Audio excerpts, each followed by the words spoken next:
Hey y'all, welcome back to the Oriway podcast. I'm Brittany. And I'm Gabriel. Here we rise, begin, and appear as image bearers of Jesus Christ to the world. So welcome. Yes, guys, welcome back to another episode. And for those who were expecting an episode last week, we've had a lot in motion, more that we'll be able to share later, but kind of leads to us really being excited about getting to talk again with you guys today. Yes, thank every single one of you who asked a question. Every single one of you asked a deep and insightful question. Yeah, they were dope. So we're excited. We're excited to answer all of them today and chat with y'all. So today's Q&A, what do we got for question number one? Question number one, we're going to jump right into it. Okay. So let's see. Question number one. Are you ready? I don't know. We did not answer these questions ahead of time, so we'll see. All right. Yeah, about to get the truth. Question number one is, what do you feel is your strongest asset as a couple? Okay. So what comes to mind for me, firstly, is I think that what's made a lot of room for us to work together in just a methodical but also a like-minded way, like in a way of oneness, has been me believing in Brittany. And I say that because I think you can experience a lot of features of a person that you may like, honestly, even love. You may even see seeds of talent, but then in marriage, you see everything that encases that talent as well, everything that needs to be chiseled away, everything that comes that may not flatter what's so beautiful about that person in every light. And what God has really done in growing our oneness together has just been exposing her to me. And so as far as, you know, our greatest asset as a couple, that was like the heart of the question, right? I feel like that mental shift for me, for God really like opening up to all that she's capable of now and how dynamic of an impact she can have in every area of my life through and through, has really given me opportunities to open up and invite her into areas and spaces that I know she may not be as professional as me in, because she has some level of insight that would really bless my activity in that space. And it's created a lot of surprises that has just really humbled my heart. You know, I never, when greatness comes, I don't know if you ever really expect it. I think there's a surprising component of it. When you're just taken aback by, babe, that came from you? When I was the Holy Spirit. What was it? You know, which one? But no, really, I think that's my 2 cents for that so far. Okay, so our strongest asset being able to see each other's, the fullness of each other's giftings and Boom. Okay. And believing, like, as really a result believing of that vision and as a result of that enhanced perspective, like truly believing that you are great. Okay, believing in each other and respecting each other's greatness. You know what? Go and make it short and simple. Not Well, really. like, That's the heart of it. That's the heart of it. Our Yeah. strongest asset as a couple. Yeah. Okay, I think the top of my head, what I think of is our communication. Oh. And it may not be like necessarily our strongest asset, but it's the top thing I think of, because ever since we first got together, it's what has kept us revealing, I would say, like everything to each other. Yeah. And that's everything, including like, you know, the hard things that are hard to share about ourselves. You know, it includes like the challenges that we go through and talking through those challenges and those challenging moments We don't like ever brush anything under the rug or, you know, hide anything. Yeah. We talk through literally everything, and we talk like deep every single day. And I think it's really beautiful that you said that, because full disclosure was such a natural part of our life and our relationship, And especially yet, before children. for sure. And yet we still learned even more about how to include, or even how to talk thoroughly through the really hard times. Yeah. Like when it's like most difficult. And we definitely had our moments of not talking when we're mad at each other, and not talking for days, you know. That was like super early. Yeah. But yeah, like you definitely learn how to handle touchy subjects. And because not everything is touchy. I think that's whatever's touchy to me is unique to my identity. Exactly. And the same with you. How you personally handle challenging moments, and how you handle your emotions, and how you react to those things. As an individual and as a partner, though. Oh yeah, because for sure. I think what really helped us to engage in deeper conversations together, like through and through in touchy areas and in more lighthearted spaces, was the fact that we each would take account and pay attention to whatever it was that really just hurt the other. Yeah. Like, the situation is touchy enough, so if you can just have strategy and be careful when you're prodding around these spaces, because we both know all the time that we mean the best for each other. We truly do.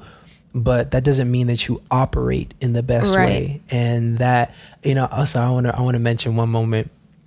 So the pandemic was huge for us, because it went from, you know, us having both full-time jobs, and she was in school. And so really, like, the time that we had together to really spend with each other was at the end of the day for a long time, short of vacations. But with the pandemic came me working from home and her hours being cut. And so we had way more time together. Yeah. And we got to see a lot more. Yeah. And that was scary as well as exciting. It went from having a break within the whole day, and then really hanging out at night and the weekends, to seeing each other all day, every day. Like, and in the midst of working. So, you know, you kind of get aggravated every now and then while you're working. So you like, gotta, this is great. And then when you're aggravated, you're like, I'm done with you. Like, go to the other side of the house. Right. Right. But it taught us a lot. I remember, so I was going to say, I remember this one time we were watching this movie called White Tiger. I think it was called White Tiger. And it was this movie about... I don't remember. Yeah, you may not remember the movie, but I think you'll definitely remember where I'm going. Okay. It was a movie about an Indian serf who was basically a servant to a richer Indian family, and blah, blah, blah, blah, blah. It was a great movie. But... Was this a comedy? There were funny parts of it, but it was almost like... I wouldn't even say satirical either, because it... I don't want to go too far into it, because that movie, it was dense. It was a maze, but it had a whole lot of... It was based in the reality of relationships between classes in India, like castes of people. And so there was a lot of inferred ideas, you know, just even in the way that the relationships were scripted out in the movie to interact with each other. Like, there was a whole lot of base stuff in there. But either way, I think because the movie was so complex, it got us in the space to, you know, where we would, you know, just talk, and we just happened to always want to meet. Me and Brittany be digging, and so eventually we're gonna find something touchy to talk about. And it got to the point where I think it wasn't just a touchy subject, but I said something in a way that really it hurt her. Okay, it's like right. Coming to me now. It's just coming to you now. I said something that hurt her, and I don't remember what I did after that, but I noticed it and I responded in a different way. Whatever I can say of that different way is, it was a different way. It was way more kind and understanding. I'm a kind person. No, right? for sure, but for sure. It met her needs. It's like her you threshold for slow kindness. down and put some thought to your response. Okay, you know what? And that's the honest truth, truly. Yeah. Because I Wait, no, but say what I said. Because is that what you're gonna say? I'm gonna say what you said. Oh, okay. But just to rag on myself a little bit, I know what I think a lot of the time, and so it can come forth. Blunt. Not just boldly, but bluntly. It's like in some things you just need to be strategic about, Yes. like about how you reveal it. Yes. And in that moment in space, I think I just tried. So I didn't even feel like it was revolutionary. I was just trying to, well, what she said, be kind. And then she said, because like we're at tears at this point. We're at tears. Oh, I think. I don't know if you. It was that it might have frustrating? I think it was silent tears. It got quiet. The movie was great. The movie was over. We were like turned off. Like from whatever it was that we were talking about, you got turned off, and like that made me sad, turned me off a little bit. It was like, we really about to end like this great night like this. Like it was one of those moments. But then I pivoted, and you said that was. I think you literally said that's the first time since we've been married, and that was we probably been married 3 years, right? Like 3 years. That I had met a need of yours emotionally in that way. And I was astounded, because even leading up to our marriage, we met a lot of each other's needs in very traumatic situations that we both had to reveal to each other about our past. Yeah. And so like you making a huge thing out of this scenario, it wasn't even you making a huge thing. It was literally just me for the first time ever responding in a way that was actually helpful to you. Right. It was definitely different. It kind of hit me a little bit. I was like, really? And I didn't even realize how intense my response was, but I knew how I felt. Like I don't fully remember it all, but I do remember being very frustrated. Yeah. And then being surprised and caught off guard by his response, and it being helpful. Yeah, like helpful, and it actually calmed just me down. What you needed. Right. So it's so funny that but I just like immediately said something as dramatic as, that's the first time you ever met, like, what did I say? My need. It was my to need that emotionally. Effect, and it's just crazy that it really wasn't, like, it felt. It sounds dramatic, but it was, right. But it was sincere. Yeah. It was very real. It was very real. And that movie's deep. Like, y'all need to look it up. Like, it's a great movie. And so I know that whatever conversation we led into, it was a very sensitive space. And because we love each other. And I think part of, speaking to our strengths thing, part of our strengths is that we love to adventure into intimate places with each other, like physically, mentally, experientially.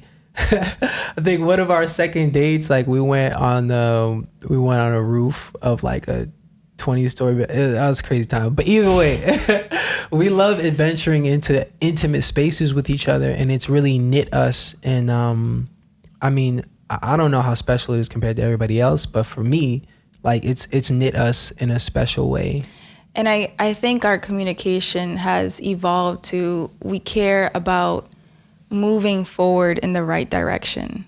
Like, we no longer care about petty arguments or like wasting time on petty arguments, but rather like, let's just push through and talk through this hard conversation. Because sometimes it's like, we either don't know what to say, it's usually me, or, I'm just kind of either I don't know what to say, or I feel confused about what I'm feeling and what's being said, or my emotions are too strong in that moment to even want to talk things out. So it can feel like such a hurdle to really get through that conversation when we're both frustrated and then we're not hearing each other right. Right. But I think our communication, like I said, has evolved to just wanting to get through the hardest parts of that moment so that we can keep growing and keep moving. Especially having kids, like there is no time to stay mad at each other. Like we cannot. I mean, you can try it. It's messy, man. We wouldn't pay as much then. And when I say pay, I mean like as far as consequences though. Oh. Like let's say you don't have kids yet and you do something petty, like the argument was unresolved and so you're mad for days. I mean, you could just go out and do something on your own. You can do that, but I'm saying like you can hold on to that anger longer without consequences. Right. But when you have kids, holding on to anger breeds more consequences, let alone like child rearing with them. Like it'll just throw off the entire dynamic, and children feel that. And that's the thing too, like they may not even understand how to handle those feelings. Like Jonah, we'll just be talking passionately about, so he's 2 years old. We'll just be talking passionately about something, like no one's arguing or anything like that, and he will interrupt it if he feels like it's getting a little testy in here.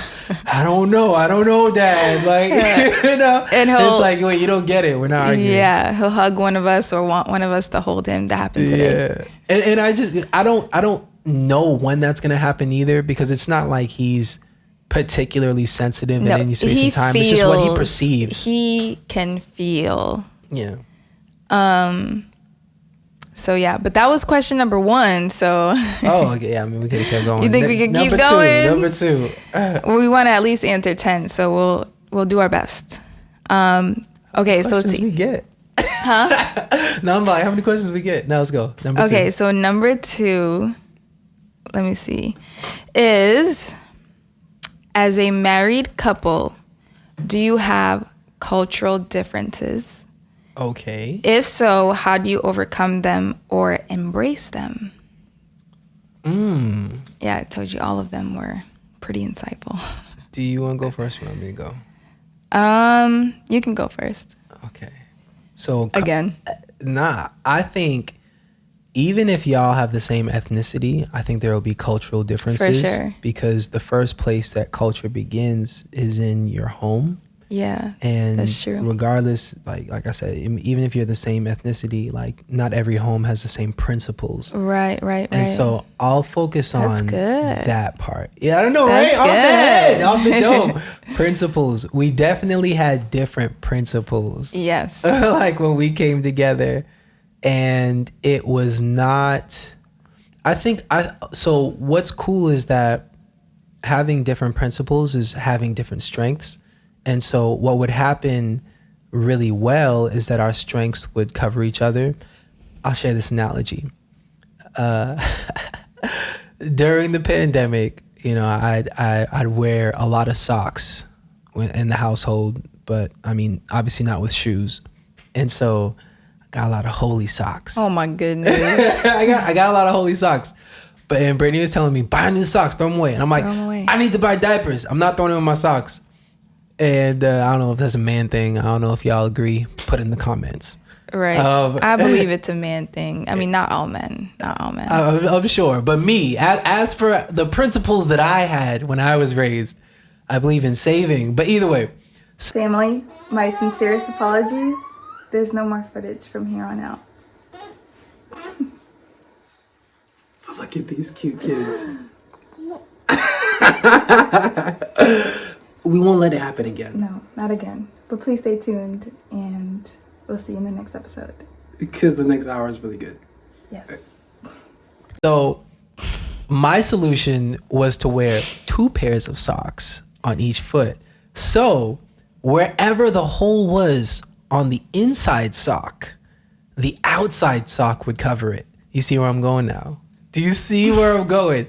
And so at that point, I was like, oh, that's marriage. We really do cover each other in our strengths and in our weaknesses. And so when it's good, I really feel like the principles that we each have individually, like emphasized in our hearts and in our minds, they cover each other. But when it's bad, it's like what Solomon says when it's about... when it has too many holes. Too many holes. I was gonna say when it's too holy, but then that didn't. That wasn't when right. the holes is doubled up and your foot's just exposed. Listen, he'll find a message in anything. Right. It can. It's almost like we can tear each other apart. I think because I think that's naturally what happens. It will just rip apart. Yeah, no, we and we lose. Well, I mean, what's the whole point of a sock? The whole point of a sock is to protect the foot. And so at that point, our strengths are insulating each other and protecting each other. But if we're both exposed in an area, whatever it is that our marriage should be protecting is exposed. And so principles, when they don't align and we don't have a head, can really create just tension and not, I'll say disagreement, because I feel like disagreement is one of the worst things in a marriage. Because even when I say that, because the power of agreement as shared in the Bible is that 2 can chase 10,000, but if the 2 aren't working together, like it's divisive at that point. And so like out of the weeds, or out of the high end cloudy philosophy of this, what were some of like those early examples for me? I think one of the things that would really tick me off, and that I really like had to have a grace to understand, and just mercy from God, for him to teach me how to forgive as a strength, was when we get impatient with each other. Brittany has a particular type of sarcasm that it just sickens me. I know that's the best way I can say it. It like there's something in me that like loses love. It just interrupts. Well, because sarcasm can get very, very nasty. Like it could be. I mean, it's not even crazy nasty, but no, even I'm not crazy nasty with my sarcasm, but still, like it has the capabilities like of getting very, very nasty. Yeah. And sarcasm is definitely heavy in my family. For sure. They be funny people. Like you want to laugh and have a good time, you do that. You know what I'm saying? But don't bring it into the marriage. Well, I mean, just don't bring it into our arguments. And that's the thing. Like, I don't even feel like you'd bring it. I just feel like it would manifest. Like and best believe I have my own features. All right, that manifest, that I really need to then counsel with God about how to really become a more appreciative, effective, and powerful leader as a husband and a father. But yeah, so that was one of mine, that I really had to get a hold of my response with that, because I would say like that's kind of a bit of that is sourced in the culture of your home. And then like, what was the second part of the question? Like, how do we get through it? How do you overcome them or embrace them? Overcoming what disgusts you is not really though, is like forgiveness, and it's growing in grace and mercy, but also really making known what you really don't like. Yeah, because then I have to adjust. Like I have to recognize how sarcastic I'm being, and I mean, in love, you aspire to adjust, but over time I do.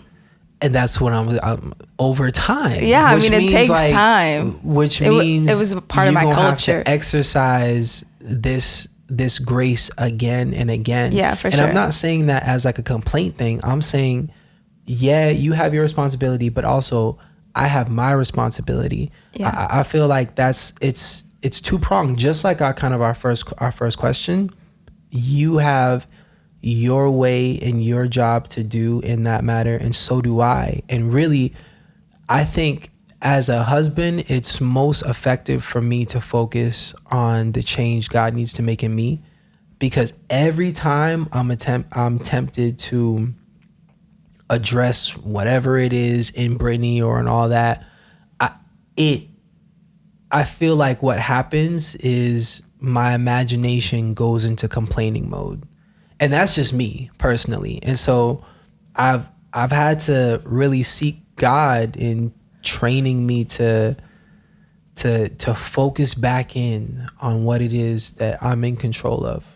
Because in love, Brittany, she does her best. And it's more than enough. I'll say that. Even when I've lost my patience, her best is still more than enough. Like, you can see the abundance. Well, I mean, you can't see the abundance in my household, but it's abundant. It really is. Like, it really is. So thanks, babe. Okay, no. I'm gonna let you talk before we. I want to share one more thing, but I want to hear more what you might think on it. I can't lie. This question is pretty hard for me, especially because we've grown so close together and established sort of our own culture in our house that I feel so far from like the cultural differences that really were apparent when we first got together. Right. But one thing that really sticks out to me when we first got together, and kind of like the beginning of our marriage, was how much his family, at least most of his family, not only knew God, but believed in God, lived their life for God, and grew up in the church. So even including Gabe, he grew up in the church. And although he wasn't actively attending a church when we first met, he was before we met, and then he was once we began going to church together. Yeah. And so he was already familiar once we started going to church together, the culture of church, but also kingdom culture and what it really looks like. You're really getting into it. Yeah. I feel like you're getting into it. What it really looks like, to live a life for God, to get to know God, who he is and who he is personally to you, and what it looks like to worship God. And I think even at that time, he really grew into like worshiping live and being a worship leader. But I got to see how close that was to him, and like his upbringing. Whereas for me, that was not the case at all. Like pretty much complete opposite in a way. Not too many of my family members, I wouldn't say necessarily believe in God, but don't live a life for God, and aren't sold out for God or getting to know him. And so I didn't really know the culture at all. I wasn't attending church, and probably the last time I was in church was, I don't know, when I was like 5 years old. We had a church right next to our building, and we've gone to a few services, which I hardly remember because I was so young. But other than that, my mom was really good friends with a Jehovah's Witness, and she was this beautiful, awesome lady, and we loved her. She was like our grandmother, and we spent so much time with her. But she would come over and we would have Bible studies together. And so through her, I got to not only get a sense of God and, at the time it felt like the positivity that can come from getting to know God. But, I was exposed to the Bible and reading the Bible, whether, I agree with Jehovah's Witnesses now. The point was I was exposed to the Bible. To the Word. Right. And so to the Word, exactly. And so that definitely was something I never forgot. And it definitely sparked curiosity for me, for the Word and for God and for people that love God. And I think that, that kind of, it stuck with me enough to keep me curious going forward in my life. And again, that was starting at like around 5 years old too, that I can remember. But like I said, I didn't grow up. Like she was in our life for a few years, and then that was like really it. And then so I didn't grow up getting to know God or having the people around me and, you know, the leaders around me showing me how to do that. And definitely not in church. So I really got to,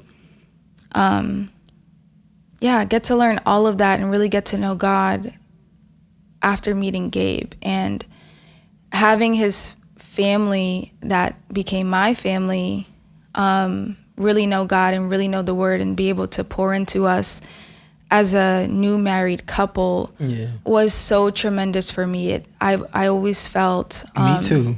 Yeah. Me too. It helped us a lot. And I always felt at peace being able to have such dynamic conversations and like, you know, very helpful conversations, not only to like us as a couple, but, you know, us as individuals. How do we truly grow, and how do we truly grow in relationship with God? Like the word was always spoken to us, you know, with different advice that was given to us. And so I love that you said that too, because having grown up in the church, I had already developed a respect for the word of God, whether or not so many of the mysteries that I know now had been revealed to me then.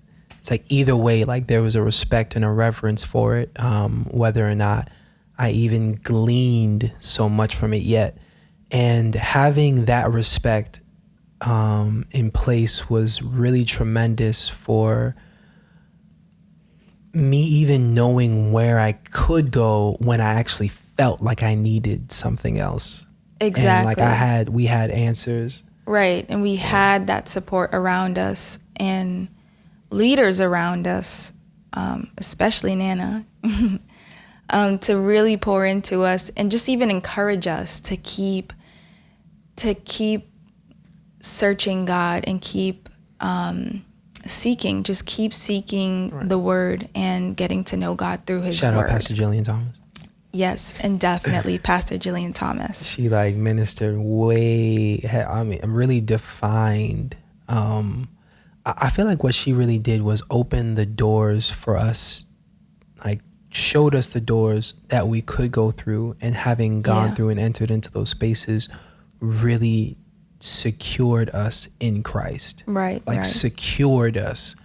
And but I love that you mentioned kingdom earlier, and I really feel like that's at the heart of our way of approaching this question. Right. We came with our own cultures, and there were things in both of us that would have done a number on our marriage had we carried them into our marriage. And or even the things that we carried in our marriage that we had to release because we were aligning ourselves under one new culture. Right. And that's like the kingdom culture. Right. And I think, you know, even in our episode, Marriage versus Covenant, we really allude to that, like the two coming under the head of one and under the head of Jesus Christ. And that way, everything, like the word can divide between flesh and spirit. And so even if I'm better at arguing something, even if I come with all the points. Oh, you think you're better? No, I'm saying in moments when you're so upset that you can't even think of the legal evidence you need to like put me in my place, even though I'm wrong. But like, you know what I'm saying? I'd be wrong. No, but you be coming with a whole bunch of facts. Like you really try. Everything I need to say to win my argument. Really tries. But even when I'm trying, the word still makes it very clear when you're off. If you know it, if you know the word, you'll be able to see when it's you're speaking from ego, and you're speaking from really just your own selfish desires. And sometimes those desires are well-meaning, but regardless, we align ourselves under one culture now, and that's under the head of Jesus Christ. Yes. Yeah. So that may not have been entirely the answer you probably thought it'd be. But I mean, but it's the answer we gave. Yeah, that's definitely where our minds go. Yeah. Next question. So, next question is, what does legacy mean to you as a family? That's another. Well, I mean, I think we could even say kingdom culture. Establishing the kingdom culture and raising our children to know God is already a big part. That's real. I would of literally our legacy. feel like our legacy failed For if sure. our children were not everything in God that God has even partially shown us they should be. Right. Boom. That's real. Like I nothing short of a failure. And so at that point, we just do our best. So much of like how we think of raising our boys and our future kids, it revolves around knowing God, serving God, and being who He's called us to be as individuals. And so that requires us to get to know who He's called us to be and getting to know His perspective of who we are. And that's the same for our kids. We have to pray for the wisdom and understanding and the vision of who our kids are, so that who God created our kids to be. And how we are to raise them, to guide them, to teach them, to walk in that, like fully walk in that, and with boldly confidence, and because when you were talking, it made me think about, we didn't always have the gusto that we do have now about living for Christ. It's been such a progressive work, but it's only gotten here because He's continued to prove Himself as more than enough. Right. And because like when we first came together, I think what really brought me to be like, okay, no, we need to meet Christ together, was that I started to fear for her soul. Like, I loved her so much that I think at the time you were aware of spirituality, but she was learning about it through mediums like Eckhart Tolle or something like that. I think that was his name, right? Yeah. Yeah, just like spiritual principles, but not underneath the sovereignty of God And the truth, like one truth. But because you can get results with them, like you will absolutely, like law principles in the spiritual realm, like you can use them to the advantage of earthly gain. I mean, like the rain falls on the wicked and the good, like you can use them. And so there were a lot of truths in that. Yeah. But like, is it yet the truth? It's like this knowledge is misaligned, and now it's damaging for what? Ultimately, your soul salvation. Like right. I'm like, no. I need her soul saved. Like, it's like, that's where my love went. Like, there's no way I could allow this. And it's so funny because again, it's not, I wasn't scared for my soul, right? But I cared so much about, like, I was just so invested in her future. It went eternal. What's her eternal future? And it demanded that I step up in a way. And so God's proven Himself since then, as He's like just drawn us into a more intimate and a more real and a more knowledgeable space of Him, and like what He shared of supernatural wisdom and natural wisdom. Like He's aligned our walk to make sense, and also to supersede what doesn't make sense yet, and so that's, I just wanted to share that, because for anybody who doesn't feel like, oh, they're super Christian yet or anything like that, if you submit to the walk and you submit to just meeting Christ for yourself, real submission, it's a whole nother conversation. I mean, then you get to learn more about yourself and who you're called to be. Who like we were always givers and servers. Like we've always, as far as like once we really began to learn the truth and just really get to know God for ourselves and establish a real relationship with him, we loved serving at our church, and yeah, we loved giving. But over time, I think we began to realize, okay, but we got to do more than that. Like it takes really getting to know who we are called to be and how we're meant to serve God in other ways, in more personal ways, in deeper ways, when it comes to, you know, the gifts and skills that he's given us. I say this, I feel like every single episode. Stress like the foundational stuff, for real. Yeah. And then each day we learn, it's the same process that's like unfolding. Like, yeah. And then especially having kids, like we can not only be the example that we need to be of what it looks like to use the gifts and the skills that he's given us and that he's called us to use for his kingdom, but we really, and be that example for them, but we need to realize what theirs are and guide them and help them to walk in that fullness, not just, you know, serve in ministry in different ways just because you have the heart to give and serve, but to really walk in the fullness of who he's called you to be. It was falling. Do you want me to tighten it? No, it's good. It's good. Okay, cool. But yeah, that's a big part of our legacy. Can I share one more No, thing? yeah. I just wanted to like go back to the question. Because you talking about the boys too, I feel like my idea of legacy changed, so it transformed. For like sure. Once we had children. And expanded. And like we got to see long term even more. Yeah, even more. And even more. Yeah. Even more. And so with children, it brought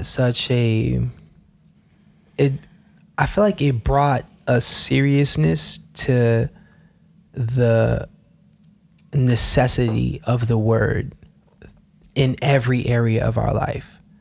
I think there were areas of our life that we were comfortable walking in as like, you know, everybody. Like everybody. But there were areas that we were comfortable walking in that once we had children, it's almost like I'd say like a whole nother version of what beset me with fearing for Brittany's soul. Like a more mature version of that came in the sense of me becoming a father and really ensuring the walk and the greatness of my children. I mean, the glory of King Solomon, the glory of his kingdom was in how adorned even his servants were.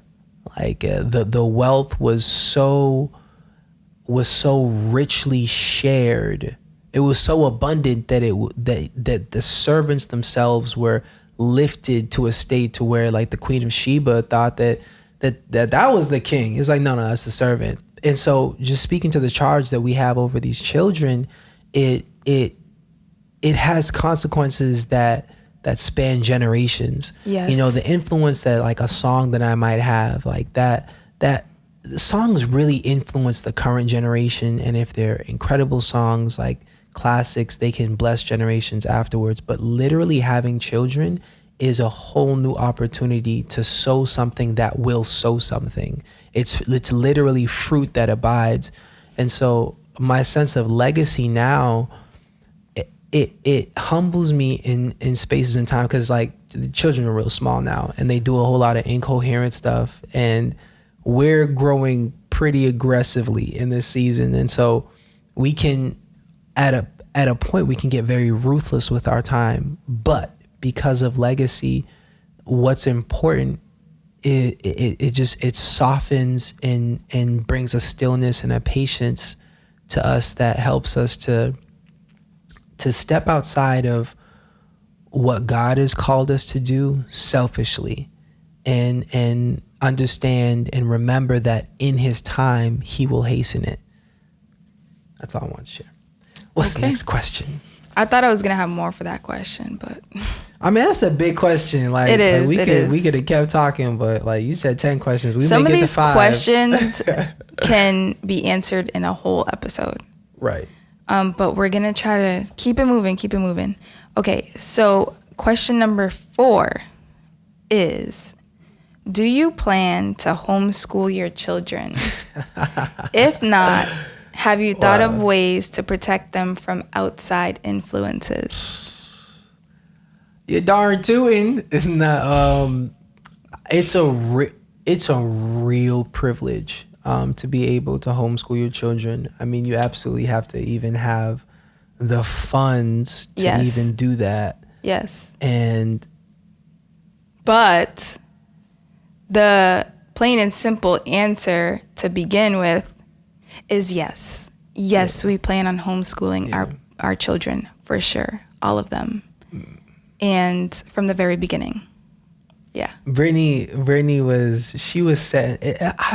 God's so amazing because he really put it on her heart. Yes.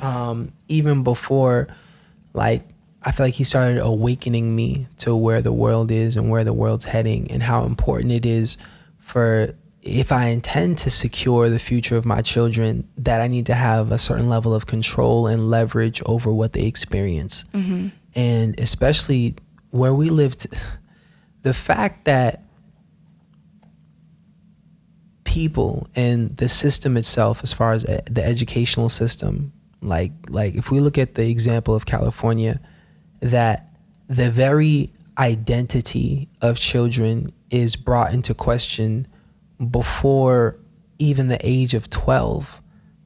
Even at the age of 6, like, we can go as early as elementary school. It's being talked about then. What's preschool being read even, and what they're being exposed to, and how we have you're so playing much to with, say about this right. topic. I don't even want. I don't. We can't get into all of it, but like, there are very real consequences. Yes, and it's crazy because so once we started paying more attention to the nature of the rhythm of the laws that were being passed in California and how that was setting a precedent for how many curriculums throughout the nation were exposing children to sex gender ideology, I was like, okay, that's when for me it became I can't afford to distract my children with nonsense. Mm-hmm.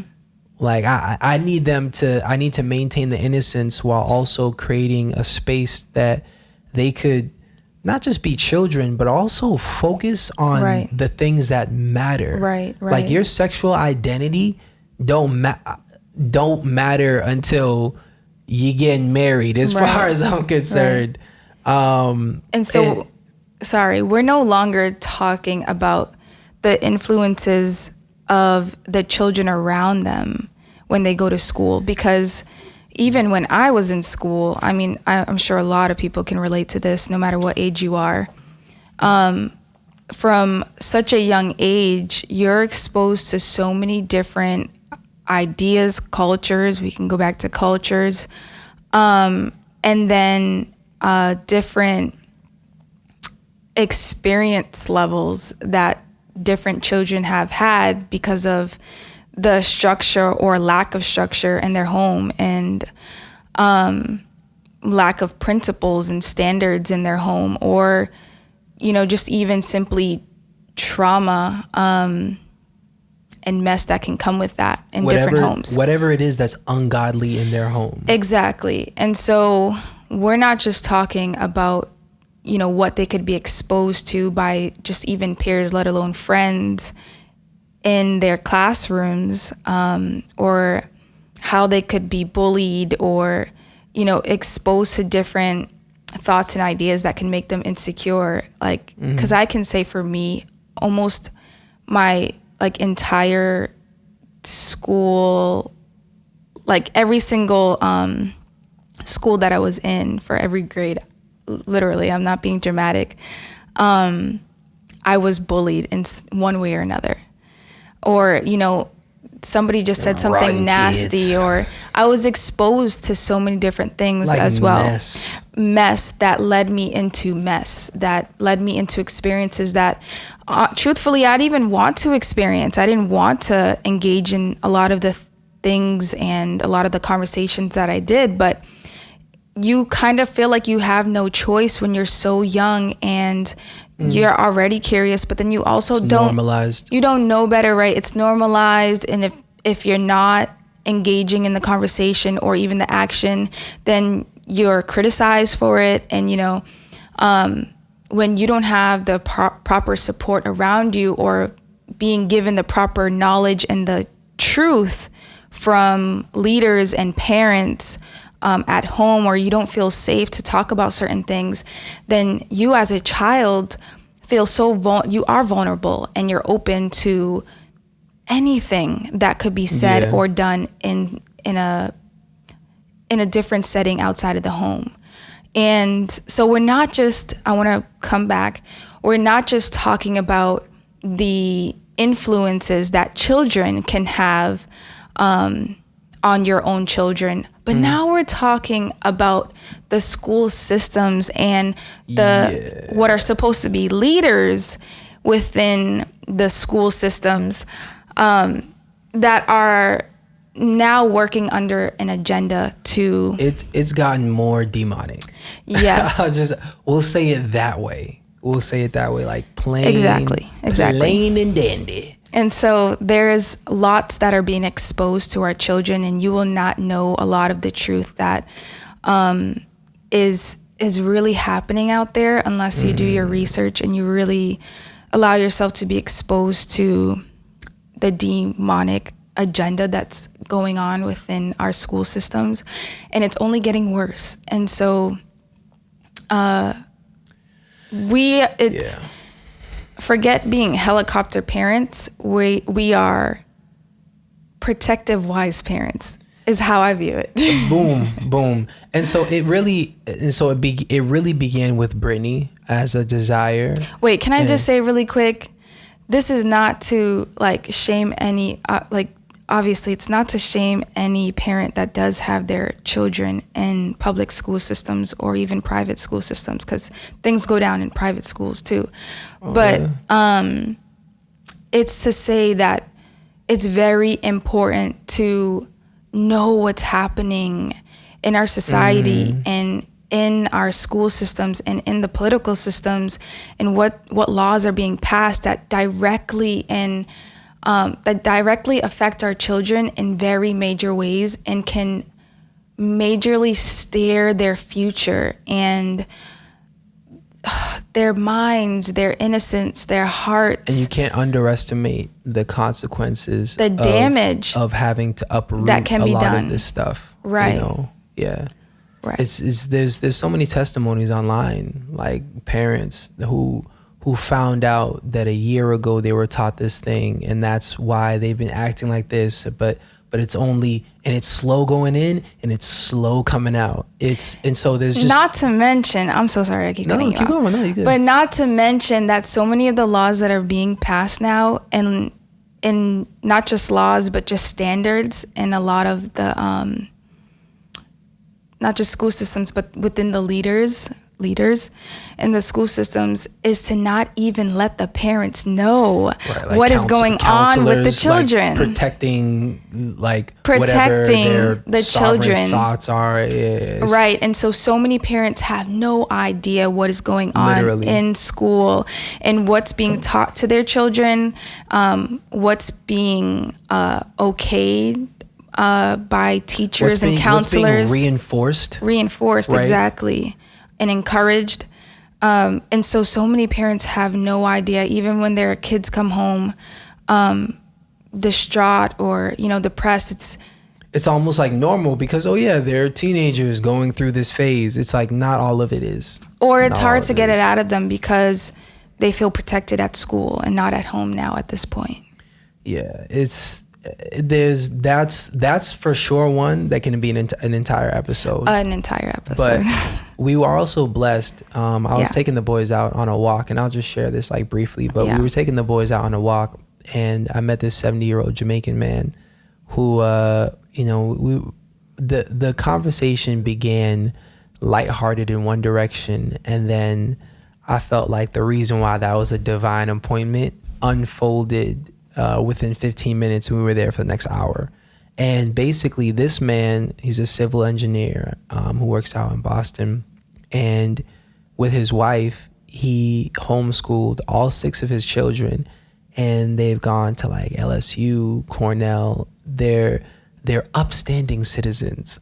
And he was just speaking to me about how God really met that yes and that journey with favor along the way. And he was sharing the different people that came and gave of themselves and gave of their resources and homes to really help and assist what this man was already accomplishing. Yeah. And so again, I feel like a lot of us, like, we don't have all that money right now, you know, like we look at what we don't have. But I really want to encourage you to not despise the little that you do have, because God multiplies whatever you plan.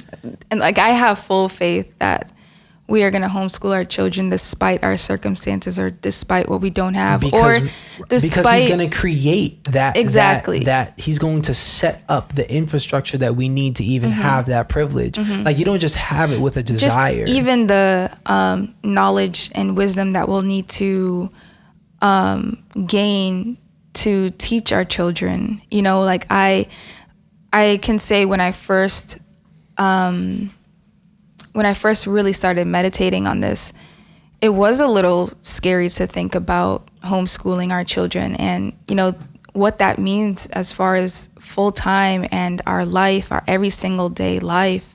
But I've always known I've wanted to spend more than the average time with my children. I knew I didn't want to spend my days outside of the home at a full-time job and come home to my kids in the evening and, you know, spend less and less time with them, because I'm use the little that you preoccupied. have to like try and create some real impact in their lives. Exactly. So I've always known I wanted to spend as much time as possible with my children. And so I, you know, when I first thought about like, there's so much I will have to learn to teach my children as best as I can, faith started kicking in, because if I know all of the reasons I want to homeschool our children, for all of the benefits that it includes and so much of the protection that it allows, then God will come through and he will give me the knowledge, understanding, and wisdom I need to properly teach and raise my children. He will qualify me in this space. Right. Absolutely. I mean, because that's what he does. Yeah. Like, with every yes that we give, it's a yes to now be put on his plan and his path. Yeah. Like, on his way. And in that way and in that path, he prunes whatever it is that doesn't bear fruit, that would not bear fruit towards that end. And he's already done in our lives, which is why when we really look at certain tasks that feel gargantuan, the idea of homeschooling definitely felt gargantuan to me, like when she first brought it up. But again, God is so merciful, and he's also just strategic about how he reveals things to you to make it much more clear that this is for your good, that this is the desire of your heart and my own, you know. And but we can be very, I know myself, I can definitely be weary of work that I don't feel like I could maintain. But For sure. Me personally meeting that man, I was like, okay, God, you working. Oh, it was so beautiful. Brilliant. It was brilliant. It really was. When I ended up joining the conversation, which you said wasn't too long after you started talking to him? It might have been a half hour. I was. But yeah, okay, no, you're right though. I'm sorry, because like I didn't even really see when you joined, and like from what we talked about, it was probably like 20 minutes. Yeah. So I was walking behind Gabe. I had to sit down for a minute. But by the time I got to him, I noticed that he was talking to this beautiful man. And he's beautiful because of just all of the insight that he had and the experience that he had. The heart that he had. He wasn't turned ragged or weary after it. Yeah. There was such a life to it. And he came up to Gabe. Yeah, like he wanted to because this was the second time that he saw you. Yeah, walking. that we had like spoken, you know, because I'd be out there with the 2 kids. Yeah, and this whole time, like I didn't know that he had that many children. Right. I guess like we didn't really know anything about him. Right. It's just great. But he recognized Gabe, and especially because he has 2 boys again, and he came up to him and started conversation. Yeah. But by the time I joined, I played with the kids for a little, so I didn't really hear the conversation. But then we all sat around each other, and I got to hear more of what he was talking about. And he was talking about homeschool, and I could not believe my ears because But it was like, no. God, you're too good. Yeah, I can just imagine. I literally started tearing up because this is something I've been talking about for so long, and I've been learning so much about, and I follow so many mothers on YouTube that I aspire to be like, as far as the culture that they have in their home, how they include God in every way in their homes, and then, you know, how they raise their children. And so many of the moms I follow successfully homeschool their children. And a lot of them, we're not talking about just like 1 or 2 children. We're talking about like up to 8, 9, 10 kids. And I love to follow families that big because I'm sure the more kids you have, the harder things are. When you're balancing, especially that many things, we're talking about work, we're talking about now homeschool, that's being home every single day, and whatever other obligations, you know, you have as a family and that the children have. So I love to learn from these experienced mothers and families. And I have been talking to Gabe about this for so long that I really want us to homeschool our children. And so, like he said, he wasn't completely on board at first. I was like, okay, maybe until this. It started with, okay, yeah, we'll think about it. Then it was like, okay, maybe until they're 5. And right. Then it was like, oh, maybe if you're going to do it. Yeah. Right. It was like, okay, but they will be put into school at some point, right, kind of thing. They need. Right. Like, yeah. Lord, show me what they really need. And then he meets this man on his own because it was a godly or a God, I'd say a God appointment. I would say it's a divine appointment. A divine appointment, exactly. And this man comes up to him, and this man is pouring into him and just sharing all of the experiences that he can share with him. And it's not like Gabe is asking these questions like, did you homeschool your kids? No. I mean, the conversation naturally continued, but when it hit that space, like that's when, like, I feel like the evolution really happened. Right. Like we were curious. Yeah, because in all honesty, the conversation started as I think he was just warning me about like Lyme disease.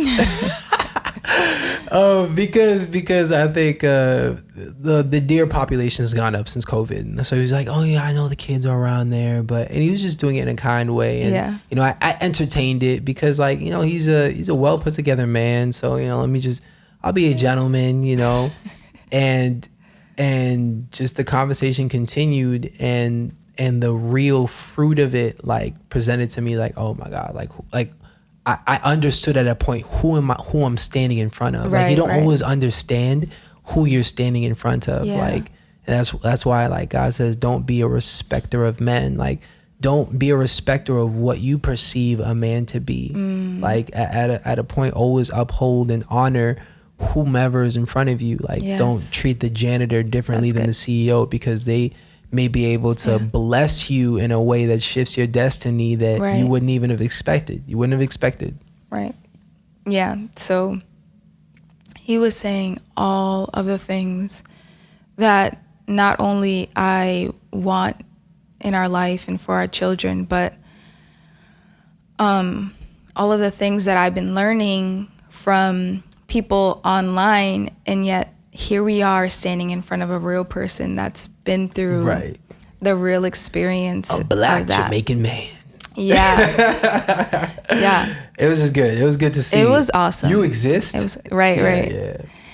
And he had resources too. He's like, I still homeschool to this day, and helps, like, aspiring parents, like, to help declare that to whatever domicile or whatever region they're living in, and Yeah, he turned that into a mission in a way. Yeah. He did. And so now we could just call him up when we need him. Listen, I'll share the good news. Yeah. Okay, so like Listen, one more question. Right, because this question. may be part one. Right. This is part one. Okay, so I think we were on number 4. Yeah. So what's number 5? Okay, so number 5. Okay, we got to end here. Okay. All right. How do you stay strong in God's word and not fall into worldly temptations? Okay.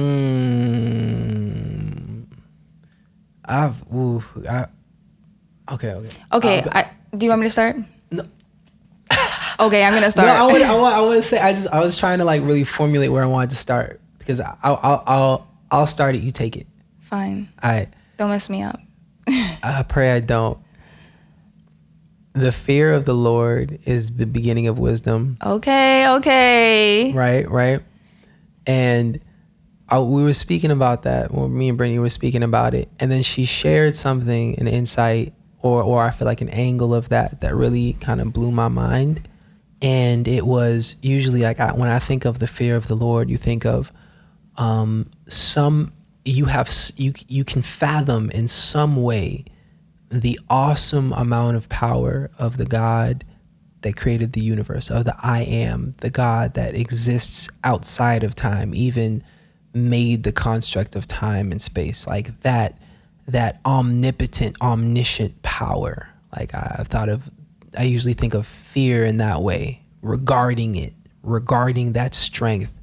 But she started talking about, well, what about the fear of not having him, as in like the fear of missing out on all that this loving God wants to bring you through and into. I mean, he sent his own son, and that really like shifted my understanding. I wouldn't say shifted, it expanded my understanding and and just even my thoughts on that verse, because so much of what we do is,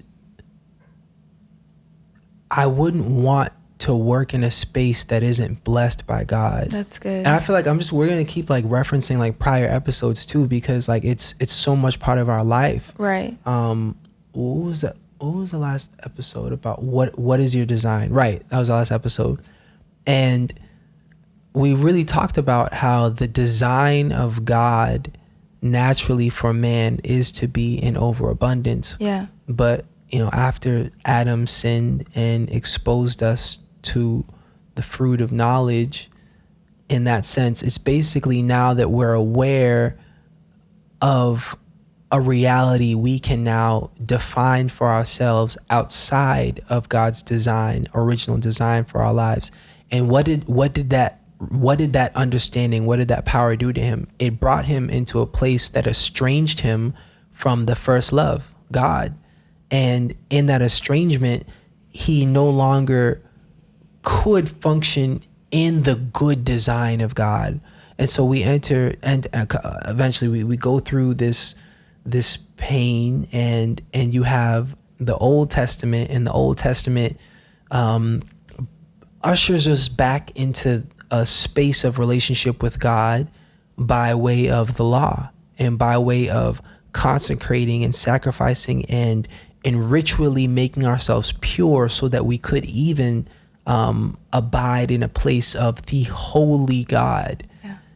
But then Jesus Christ comes, and he is the final sacrifice, that would atone for our sins, that would fulfill the law in bearing the consequences of sin, which is death.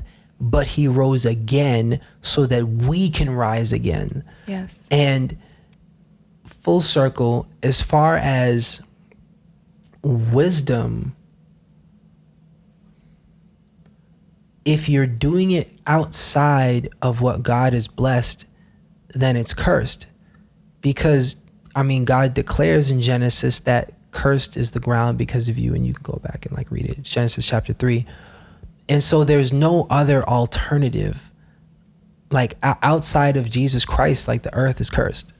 And yes, you can have happiness by way of Right. the things that you gather to fill fleshly desires and needs, and you can inundate yourself with satisfaction. It's all temporary. Right. It expires. It expires. And Yeah. so, like, when I think about that, that fear of doing it outside of him, I have so much evidence in my family on both sides of what it has done over time to certain people's walks with Christ, but also their perspectives in life. And I definitely have a certain regard for the fear of doing it without him. And so, what was the question exactly? Can you read it one more time? How do you stay strong in God's word and not fall into worldly temptations? If you're aware, Right. if you have that, if that's like the framework of your reality, Right. it really, on the bottom level, it ensures that there's structure and discipline in your life, like some level of regard for prayer and fasting. And then above that is the intimacy of God, allowing you to behold him in his glory and what he's just revealed to us that we have no business even, that we just don't deserve to know, like how great he is. Like, you know, like he doesn't even, you don't deserve to know, and yet he unfolds himself.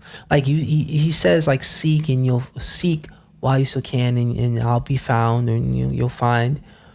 And yet there are some things that are just so magnificent about God that puts us in such awe that I never deserved this just comes over. And it's, the love is so saturated and so intense.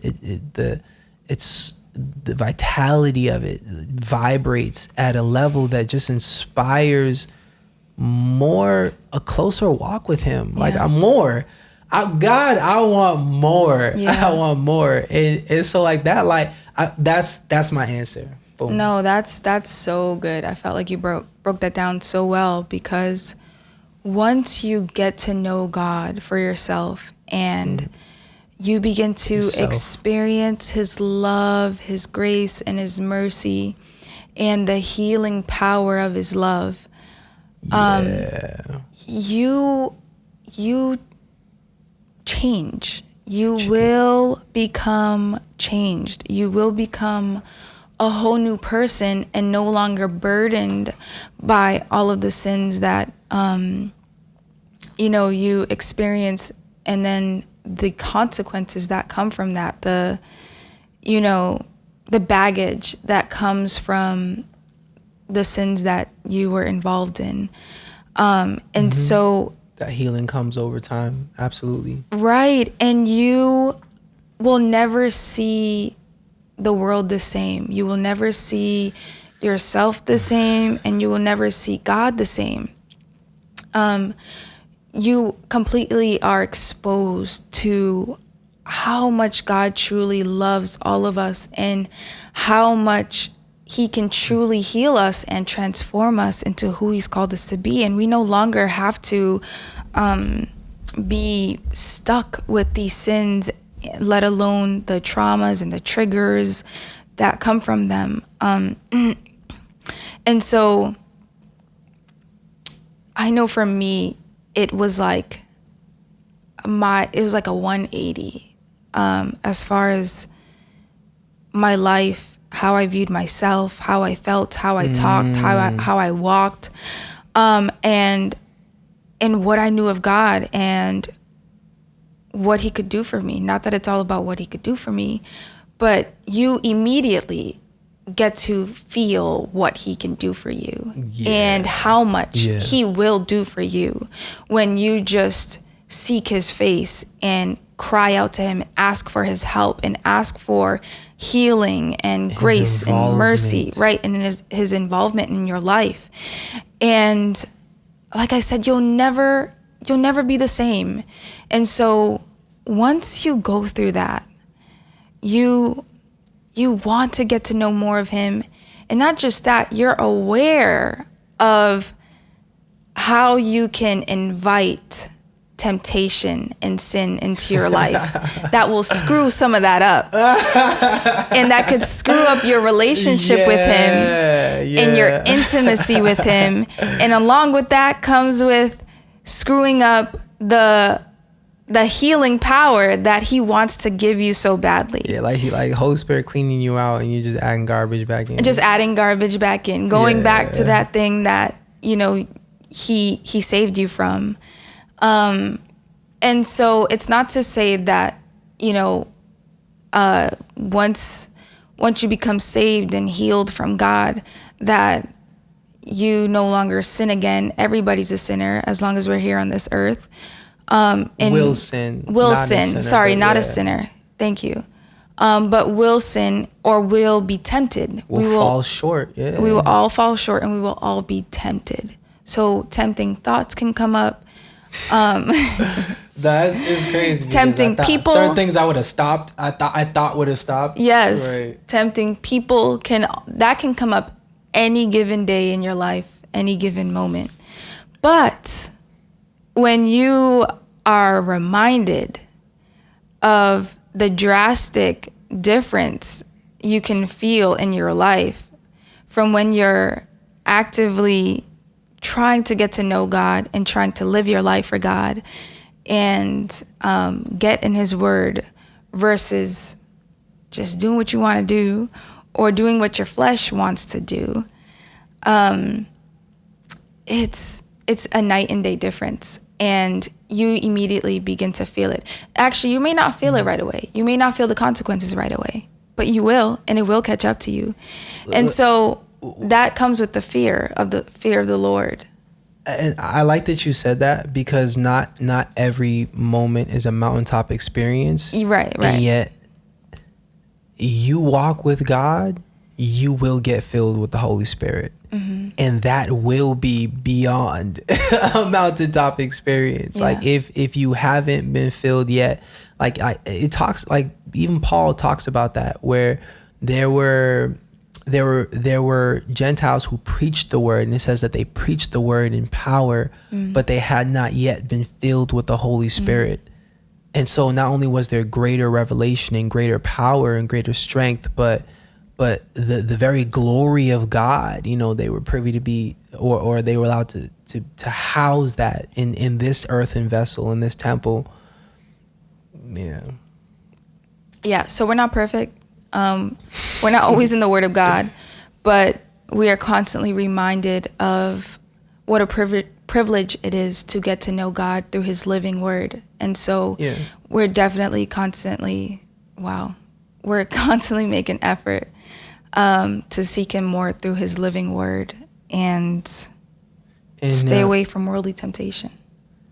Yeah, I think staying away from it is I feel like there's this, and then there's guarding your eye gates. Yeah. Because I feel like staying away from one thing is more like the choice of investing in another thing. Like you could say like, oh, I'm abstaining from Twinkies this week, or why don't you just eat healthier? Like that's good. Like God, right? God's been teaching us how to live healthier, how to nourish our spirit, man. Like how to. And even like literally physically nourish our bodies. Right. And so that requires getting to know your own weaknesses. Everyone has different weaknesses. And so everyone will be tempted differently or with different temptations. And so different temptations are effective for different people. Right. And so it definitely, staying away from worldly temptation is really getting to know yourself and where your weaknesses are. And he introduces you to yourself. For sure. Like nobody outside of conviction that comes from God, like we're all blind to Right. sin. Right. Like there were so many things that I was like comfortable with before being brought deeper into God that I received the conviction to be free of. Yes. Like on the front end, it was basic stuff like pornography. And I won't even say like that's basic, because that huge. how ensnared I was to even escape that space. I feel like that's a whole nother conversation. Right. But he will introduce you to yourself. And he will help you. He will help you get through that. Strength. Yes. Yeah. Because there was a lot of temptations that we had and we were bound to that we didn't know how to get out of, yet we desperately wanted to get out of it because we could feel the consequences and we could feel how hurt and low we were when we would act on these different forms of sin. And we cried out to the Lord when we didn't know how to help each other. We prayed together and we cried out to God, like, God, we don't know what to do. We don't want to do this thing anymore, but we don't know what to do. We need help, and he will help you. He will. And so we may not always have all of the answers or all of the strength to stay away from certain temptations. And it's because we're not supposed to rely on our own strength or our own wisdom. We're supposed to seek God for his help in every area of our life. And I think, so the reason I said basic, if I can just like harken back to that real quick, as far as pornography, is that on the front end, I feel like pornography has a very immediate consequence and reaction to where you feel bad about it. Right. For the most part. I mean, even you expose like I feel like every testimony I've heard of, like, you know, adults like being exposed to pornography when they were children, like their first instinct almost was to shut it off or they felt that they shouldn't be seeing or hide. Because they didn't understand what they were seeing. However, it had already like reached a place. But I said basic because it's such a progressive work that God does in you, that your sensitivities, your convictions, what you can even allow him to convict you of grows over time. And so, you know, Jesus says, even if you've lusted after somebody with your eyes and your heart, you've already committed adultery. Mm-hmm. It is so regular in America to be lustful. To be lustful, and then to just be confronted with like images that pull at lustful heartstrings. Right. Sometimes out of your control. Themselves as that. Exactly. Mostly out of your control. Right. Like if you're watching anything. And so that's what I meant by, on the front end, basic, we're going to begin you here, but then also we're going to do a progressive work to just clean you up. And I feel like that's another example of slow going in, slow coming out, for the sake of like fully being restored, your innocence being restored in that way, so that you can walk in a purity that would allow you to minister and not even be distracted, or that would even allow you to be present rather than committed to selfish desires that really like cloud your vision in the meantime. But yeah, that's so I just want to emphasize or explain, like, slow going in, slow going out is slow going into that temptation and all that comes with that type of sin and the consequences of it. And that could mean like years of your life. If you spent years in mess, like you can be delivered like in a moment, but there's a journey coming out. And so it's also slow coming out, but definitely still possible to become fully healed and transformed. Oh yeah, no, for sure. I feel like, I don't know if y'all know Beth Ann Codrington, you need to get her book. Yes. That she is a testimony and then some. And having met this woman, it's just if you the testimonies that men give bear fruit of faith in other people's lives. For sure. Faith that can transform their entire reality. Mm-hmm. And her story is one of them. Yes. Beth Ann Codrington. Yes. We might even like link her book like in the description. Yeah. Yeah. But all right. That's part one. Should we say that's a wrap? Yeah, no, we gotta say that's part one.